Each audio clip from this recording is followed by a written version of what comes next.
हरी टोला भैया के घर पड़ेला, ढेर सारा आशीर्वाद और ऐसे ही गाना होता है। आज तो भाई बीच बीच में आशीर्वाद आला तो और जमत रहेला। कहे का सरती में भवना भैया आज छूटल ना रहे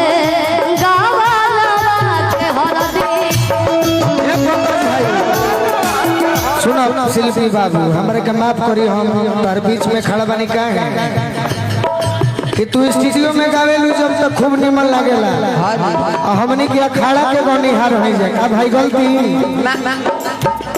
तो तहार लोग गीत सुनले बात ना सुंदर कि कोनो जवाब नहीं थे, बाकी आज लेके हूँ के शिल्पी गलती बोलत नहीं। आज लेके हूँ शिल्पी के नाचत देखले बाकी ना हाथ उठा के बताओ केहू नहीं के देखले, बाकी मंच पर बनी बनी कमर भी हिला देबू तो देखो ताली के कमी ना रही। शिल्पी ये हमारे गार्जियन है, सब आशीर्वाद दे लोग।